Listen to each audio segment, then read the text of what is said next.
And welcome back to Business RadioX. Mike Salmon, Steve and Julian. We are at Coolray Field, the Savannah Bananas World Tour, making their stop here against the Party Animals, Stephen. Absolutely. We are in between the first two games of the series because they had to play a doubleheader here. The Party Animals took the first game, Mike. I don't know if you know that. We don't have to talk about that. Well, oh, that's right. We have a banana here, so we better not talk about that. So we're excited to have Andy Archer here with us from the Bananas. Andy, welcome into our studio, which is also your field today. Man, thank you so much for having me. Honored to represent my organization and just fired up to be back here in Peachtree Corners, Gwinnett County, and just kind of go back in front of the fans that, quite honestly, supported me so well at my time at Georgia Tech and at Wesleyan. So very absolutely. humbling. So you are a local boy, local product, homegrown talent on the Bananas. Yeah. So yeah, you grew up in Peachtree Corners, went to Wesleyan High School, and then got to pitch for Georgia Tech.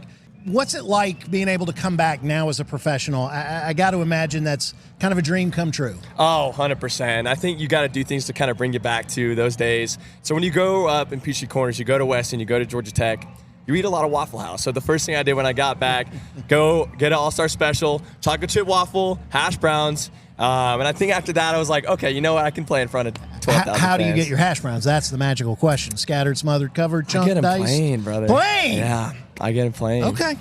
I get them extra crispy. That's the only thing Can't I go ask wrong for. with that.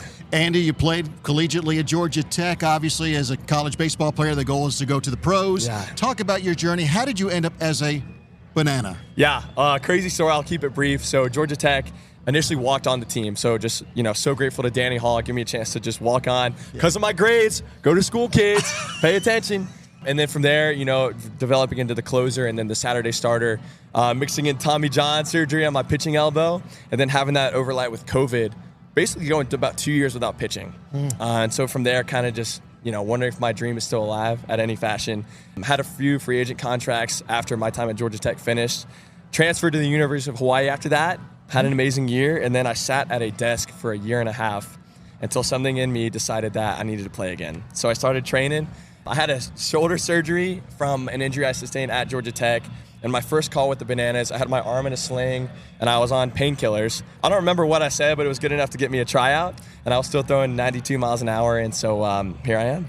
So one of the cool things about Banana Ball is it is competitive baseball, but it's with a lot of entertainment, and it's for the fans to have fun. Growing up, I know you've had a ton of fun playing Banana Ball already this year, but I want to ask you, when you were growing up, what's a fun memory you had? What's the first time or one of the main times you remember as a young amateur player going, this game's also fun? We're supposed to goof off a little bit. Talk about something you did growing up that now you go, oh, I was just playing Banana Ball early. It's so funny. I just think about my last year in middle school playing for Wesleyan, and I was the new kid that year. And so I transferred in. All these guys have been playing together since they were 5 years old. I started baseball late, but our whole team motto was dogpile. We talked about it from the very first practice all the way through the championship game. When we actually did that, I just think about going to school, going to class, hanging out on the weekends, playing Call of Duty until 2 o'clock in the morning, and then going to baseball practice, developing those bonds with my teammates, some of which were trying to come out and watch me this weekend.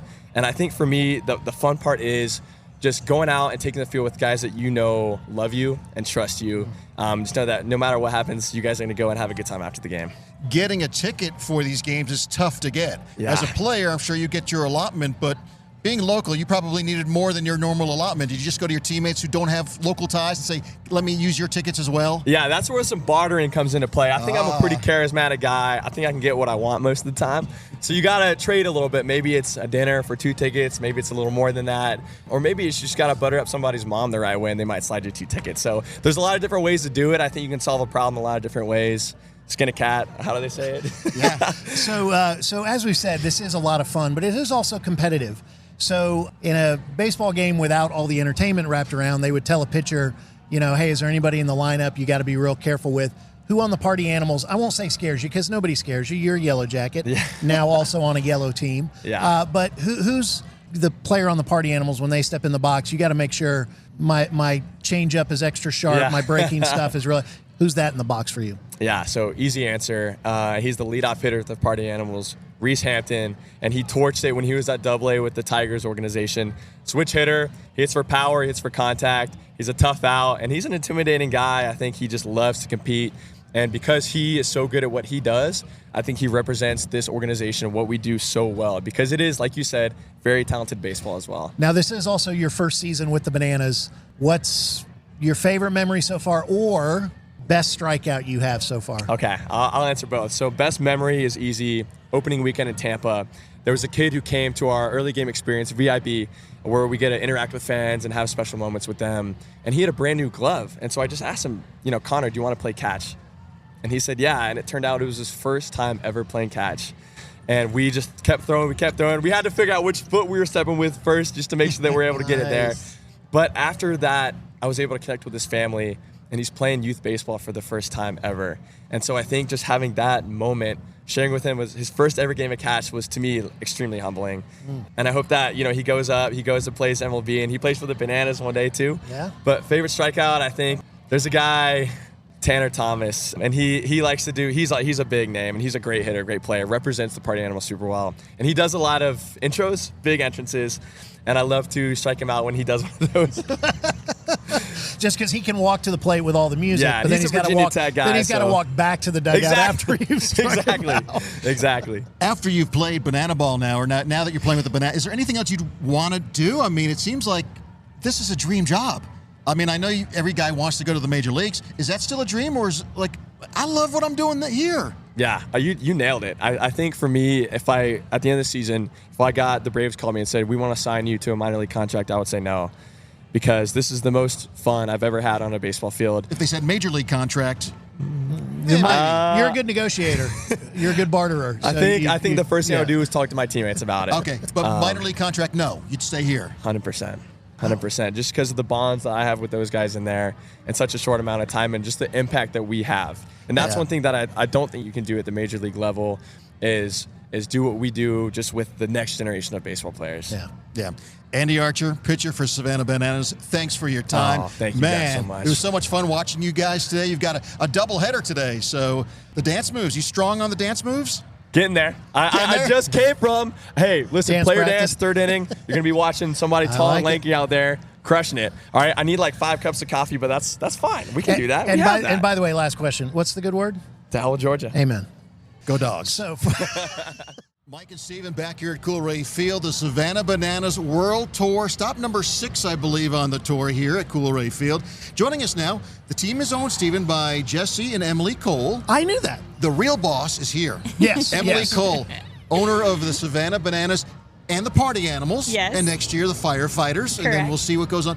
Talk about how much fun this is. I mean, I'm not going to ask you about the idea. I know people have heard that. You've told that story 100 times. But how much fun are you having right now? Yeah, this is truly authentic when we are walking around with big smiles on our faces. We're traveling the country with 150 of our best friends. And it's just the most incredible group of creators and givers.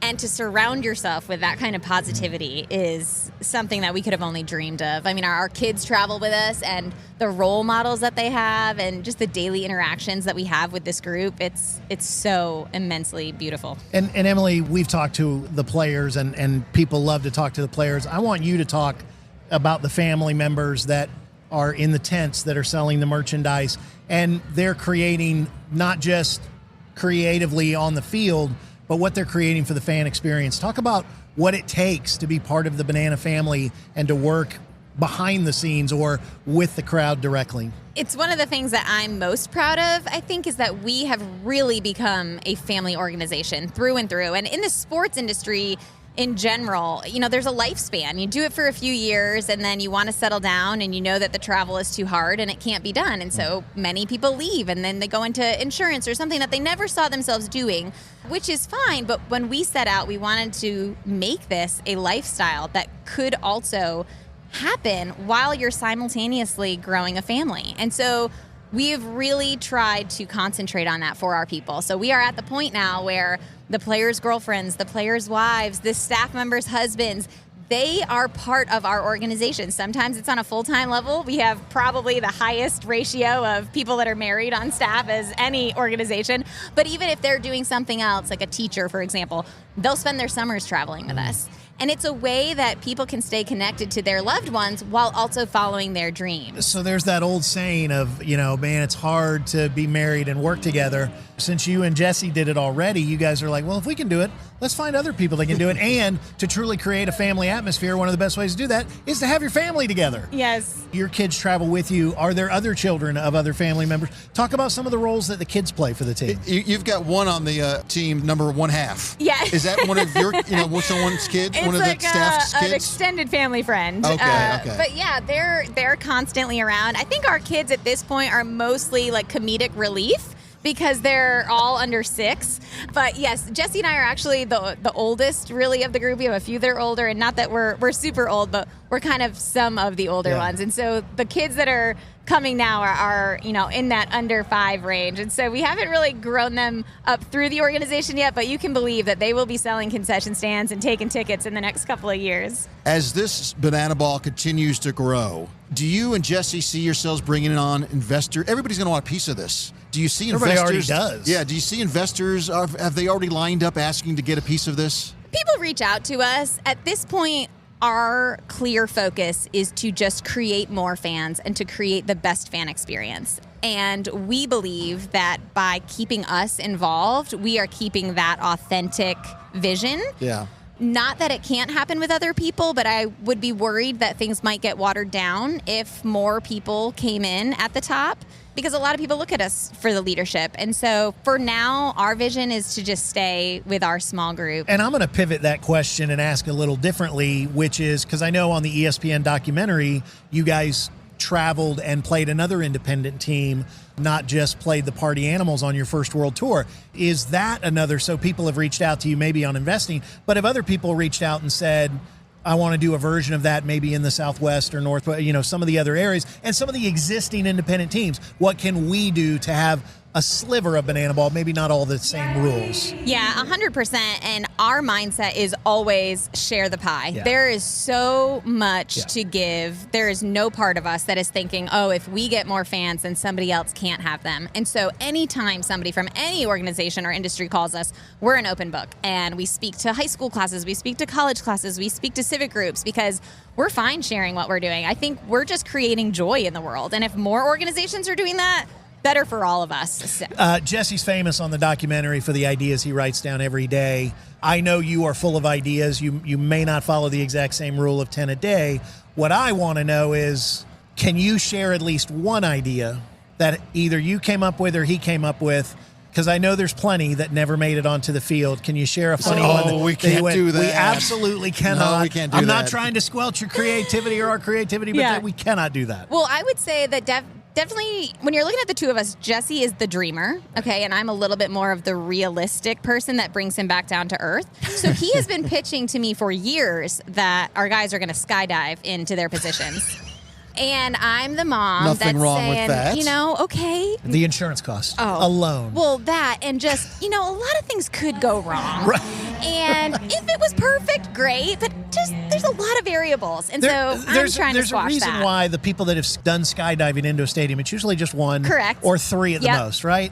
And they're usually military trained. Yep. He wants 9. He wants the guy coming down with the ball in his hand, like ready to pitch. So that one I've squashed for a while. I like that. You hear the stories about, these people that are purists about the game, they don't like Banana Ball. Has anybody really come to you or Jesse and said, this is terrible, this is a travesty? Every day. That really happens? Every day. Really? Yes, we get people a lot. who bought tickets? Some people who are in the park, but most of them have made up their minds before they see it live. Right. They see a little bit of the antics online, and then they are very open with their hatred. Former Major League Baseball players that come all the time. You had Jeff Francoeur of the Atlanta Braves today. Roger Clemens pitched an inning for you a couple weeks ago. Has Major League Baseball reached out to the Bananas at all, to you, about, hey, let's do something together? Some of them. We have really good relationships with a few of the executives and leaders at different teams. And some of them are very open to ideas, and we bounce ideas back and forth. And usually we're at 6 Major League teams this year, and we've built good relationships with all of those guys. Well, and for those people, and I consider myself somewhat of a purist, but when Roger Clemens, Bill Lee's always been, he's the spaceman, he's anti-establishment, and he's an awesome pitcher. That's fantastic. Roger Clemens is about as by the book and not having any fun at all, and he gets out. Jake Peavy, one of the most competitive people in baseball, they see the value Because number one, it is still competitive baseball. It's not predetermined. You're just adding so much more for those who are okay with it. And just, if you want to just strip that away, just enjoy the talent of the guys, which wasn't a question. I just ranted. I But to apologize. make it a question, I bet you all these ex-Major League players are reaching out to you saying, hey, I want to play. Yeah. They are. And I think they see themselves when they were younger. They see the excitement. They see the love of the game. And sometimes they get to a point in their career where it got so serious, and it was massive contracts and the pressure on them. And so I think once they've kind of stepped back and retired and they see what we're doing, they want to step back on the field and have another shot at just having fun and being the kid that they used to be for the love of the game out there. Baseball is fun. Adults just screw it up. Somebody said that once. But then we got Jesse and Emily, and thank Trying to goodness. bring it back. Congratulations. I'm so happy for you guys. You Thank seem like you. great people, and I think good things happen to good people. When I first heard about this and what you guys were trying to do, I knew it was going to take off. I joked with Emily, I had an idea like this 20 years ago, but I didn't have the right people to make it happen. You've made it happen. The sky's the limit. I see you're adding the firefighters next year. I see multiple teams, multiple tours going on at one time. I mean, the sky's the limit. Yeah. Speaking of skydiving. Yes, it is. We're very excited for the growth. Again, it's all about creating joy, creating more fans, creating more happiness in the world, and that's what we're going to keep doing. Well, thank you for coming to Gwinnett. Thank you for coming to Coolray Field. Emily Cole with the Savannah Bananas. Thank you so much. Keep up the great work. Thank you. We're back at Coolray Field now, Business Radio X, and we're with Reese Alexiades Yes. from Manhattan Beach, California, Yes. playing for the Savannah Bananas, outfielder. Correct, yep. How much fun are you having with this? I'm having a blast. I've been playing pro ball for about 3 years, and it's my first year of banana ball, but I'm loving every second of it, to be honest. I want to hear your story, because every kid grows up, you want to be a Major League Baseball player. Obviously, you've taken a detour to the Bananas, which I think is even more fun and probably something you never want to stop doing, Yep. as we talk to other players about it. But how did you land with the Bananas? How did your journey get here? So I was playing in the Pioneer League the past couple years, which is independent baseball. I went there after college. Didn't get drafted, didn't get signed as a free agent. Thought I was, but didn't. Won MVP of the league last year in independent ball, but still nothing. And they reached out to me on Instagram. I went to tryout, hit for the cycle at the tryout. That'll open some eyes. Yeah, it'll do. So next thing you know, they offered me a contract, and once I heard what this was all about, it's really bigger than myself, and it was a no-brainer. Reese, a lot of one of the things the Bananas are known for is they certainly play competitively. Yep. Certainly top-level baseball. But there's always a little bit of flair added in. There's always a little bit of extra stuff. So I want to know, before you came to the Bananas, was there anything as you were coming up when you were maybe in high school that you would kind of do on the field? Some of your coaches might have called it showboating, but now you realize, I think I was just playing banana ball a little early.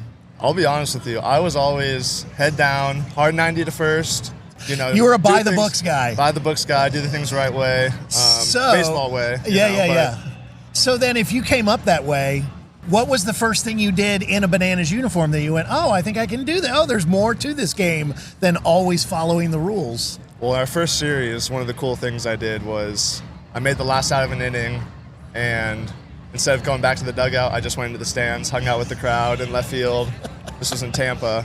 And all the that was stuff really that you would cool. be fined for in professional Exactly. baseball. Here, they encourage you to do things like that. Yeah. And it was awesome. It was really cool. So I noticed you're number 2. Yep. I have to ask the obvious question. Is that because of Jeter or someone else? I'm a Mets fan. Okay. So it's not because of Jeter. There you go. Now, Reese is not going to talk to me the rest of this interview. So did you get to choose the number? I gave him a bunch of different numbers. Okay. And this was given to me. Well, then I'm sorry I brought up Jeter. I really am sorry. I Just should kidding. have. No, I respect Jeter. 2 weekends ago, you got to play in front of 41,000 fans at Minute Maid Park, the first Major League Baseball stadium that the Bananas have played in. You've got, I think, 5 more Major League ballparks. Talk about that experience, because now, you may not make the major leagues. We don't know. We hope you do, but you may not. Maybe you are a Banana for life. Mm-hmm. What was that like, though, in Houston? I'll be honest. All of us, I felt like we're prepared for it. I think, at least for me in independent ball, we prepare for that stage exactly. That's what we all want to do. And, I felt like me and everyone on the Bananas and Party Animals, they were ready for that moment. And, we put on a great show. It was a lot of fun. What's been your favorite moment during your first season with you talked about going up into the stands. That's got to be a great fan interaction. What about pregame, postgame? What are some of the things because one of the best things about Banana Ball is it includes the crowd. Yes. And the crowd is a team member because of the foul balls, and then also the pregame, postgame. Talk about some of those experiences for you. Well, one of the cool things I did, when was this? Last year was in LSU. There was a little girl out in the stands. She had a blue light up blue cowgirl hat on. And so we traded hats for a half inning. I wore it out there, and then I gave her one of my broken bats, and that was really cool. Nice. I saw one of the outfielders doing selfies during the first game of today. Yeah. So, I mean, I guess you can do pretty much anything. Hopefully between innings. Well, that by the book. In MLB, everyone's so just focused on their performance, and, the fans, they come and never really get to interact with anybody. And here it's you're definitely going to interact with at least one player. And it's so funny, when you were coming up, I'm sure you had many coaches who told you, hey, stay loose, stay loose, stay loose. Yeah. I would imagine there's a whole nother level of staying loose when you're playing Absolutely. Banana Ball. Yeah. And that to me is how you perform your best. Loose, confident, having fun. When you put too much pressure on yourself, you tend to fail. But I do want to ask you, as someone who still is playing at a high level, just with a different type of game, you probably still remember your first hit as a Banana in a game. What was the count? What was the pitch? And what did you do? I think it was a first pitch fastball. Yeah. Just hit it off the end. Little blooper to right field. Barrels are overrated. Nice little bloop, base hit. Absolutely. And in the scorebook, it was a line drive. Exactly. Almost made it to the gap. 112 off the bat. Reese, we know you got to get ready for the next game, so thank you for stopping by. Appreciate it. I appreciate it. Thank you for having me. Back at Coolray Field, the Savannah Bananas World Tour taking on the Party Animals, and we have one of the Party Animals with us today, Stephen. Jake Skole, local product out of Roswell, Georgia. Go Dogs. Go Dogs. Georgia Go graduate. Sorry, Stephen. His brother went to Tech, he told me. Okay. Yeah, we're a very split family. smart, a very balanced family. Yeah, it right? is. Yeah, It is. exactly. It's a house divided. Jake, how much fun are you having right now? It's a blast. It's just cool to still compete every night, but put it on a show for these fans is the coolest part. It's a different animal because we've all been professional athletes at one point, trying to be as professional as we can. But it's just cool to be a part of it, and like I said, put on a show for these fans is the coolest part. What is your story? How did you get to become a banana? No, a party animal. I was previously a banana. Let me re-ask the question. Okay, all right. Oh, wait, so how did you get with the banana organization? You started with Right. the bananas, and now you're with the Party Animals. Yep. You got traded? Sort of, yeah. Originally, it was minor league baseball, and then back to college for college football at UGA. And you were a linebacker at Georgia? Yeah, linebacker safety at Georgia. I tell everyone I practiced a lot. I didn't play much, but still, like another cool experience, just a whole different world to be a part of, that organization as well. But so I end up working a regular job for about 6 months, and an indie ball baseball team calls me. They're like, "You think you can still hit?" And I'm like, "How?" End up going to a tryout, making the team, playing baseball all summer, and the Bananas called that following year. So I played probably 12 to 14 games with them. Was this while they were the Bananas as we know them now, or what? Because they played normal, regular baseball before it became entertainment. This was like the first year they did professional, like with non-collegiate athletes. Right. And it was just a 14-game tour in 2021, 22. So I was a banana on that tour. And we were playing the Party Animals. It wasn't quite what it is now. We weren't selling out these big stadiums. And then the following year, last year in 23, they asked us to be on the Party Animals.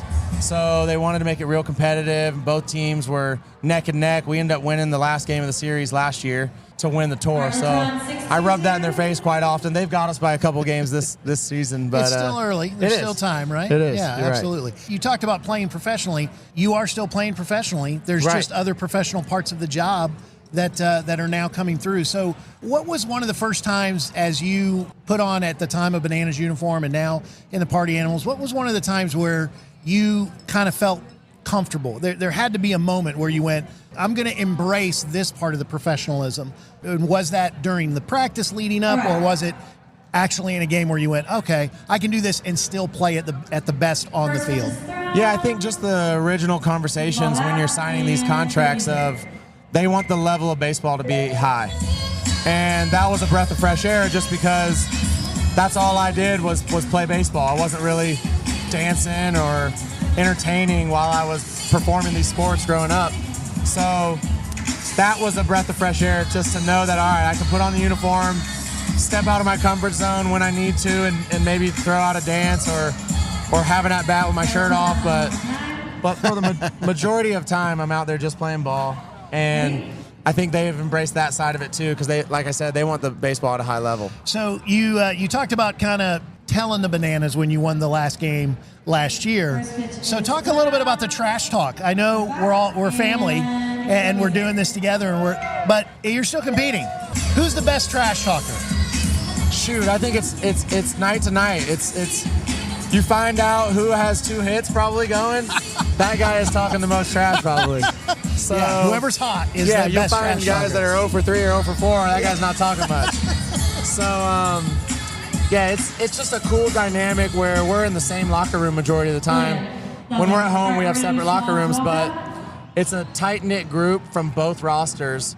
But between from 7 to 9, these guys really want to compete and are biting each other's heads off during the game, which is it's a cool dynamic. And I think the fans don't fully understand that because they see the show and the entertaining. But the best compliment we get is, dang, you guys play some good baseball. I saw some guys breaking bats and throwing helmets because they were mad they got out. We thought it was just a brush it off and get predetermined. To no, it's really like not professional wrestling. It's not predetermined. Right. Yeah, it's fun. Well, in the first game of the doubleheader today, you hit one in the gap up against the wall. I was thinking before you did that, I was like, oh man, Jake would probably love to hit a home run, wouldn't he, in front of all the hometown people? For sure. My brother was here this morning, my grandmother and my aunt, and I could know they were probably sitting in their seats blowing, trying to get that ball over the fence. But they love me no matter what, So like I said, when I'm 2 for 2, it's fun. It's talking smack. Probably my dance moves get a little better, and then 0 for 2, I'm being an old baseball player again, trying to work on my next at bat before it's time. I was going to ask you about the dance moves, but you mentioned maybe going 0 for 2, but you want to play well. But there's not if you're a great entertainer, that's such a big part of your job that if you're in a bit of a slump, I don't think you have to worry about getting cut or anything like that. No, but the competitive, you're right. There's no, we all signed a contract. You can get released, but it's not as cutthroat as a minor league season, moving up and down or getting released. So with that being said, it's a little stress off your shoulders when it comes to your performance of baseball. But as a competitor, you want to do your best and compete every night. So it's the same beast as a game of baseball. So it's fun just to strap it on. I think we'd like it that way anyway. Absolutely. Have you been tempted at all, or have you lapsed back into the old football side? Ever wanted to tackle somebody? Yeah. There's I've tempted on the field. I tried to get our entertainment coordinators while we're here to maybe let me put on my old Georgia helmet once we score a run, do like a simulated Oklahoma drill or something. Yeah. Maybe make a banana dummy or something and tackle them. That'd have been great. I don't know. I think the crowd would love it, but absolutely. I got the Knicks on that. Yes, this crowd, they would. No question. It's funny because when you talk about your teams, you guys have rehearsals as well as batting practice, and you don't usually have rehearsals in sports. So you got to practice your dance moves. We won't keep you much longer because I know you've got some rehearsals and stuff coming up before your next game. But best moments so far for you as either a banana or a party animal?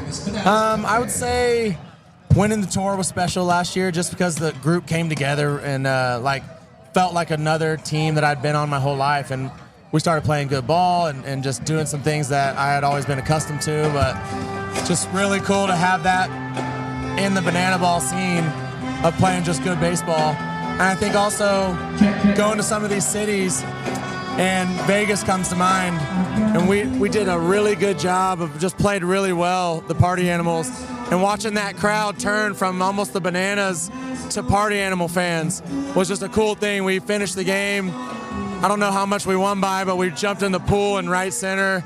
The crowd ate it up, and it was almost like we were the Las Vegas party animals for a couple nights. It was pretty fun. By the way, Jake, we can hear in the background some of the music and like karaoke. So I enjoyed the first game. Some of you guys just don't sing too well, though. No. Have you had to sing yet? Not yet, but I got caught the other day singing God Bless America throughout the locker room and in the showers, and they're like, Skole, you're going to do that for the game one day. And I was like, I got to get my mind right for that. But, so this place will get you out of your comfort zone for sure. And might not be fun in the moment, but once it's done, I think everybody appreciated it. You grow as a human and just keep moving. Jake, thank you so much for your time, and go Dogs. Yeah, go Dogs, baby.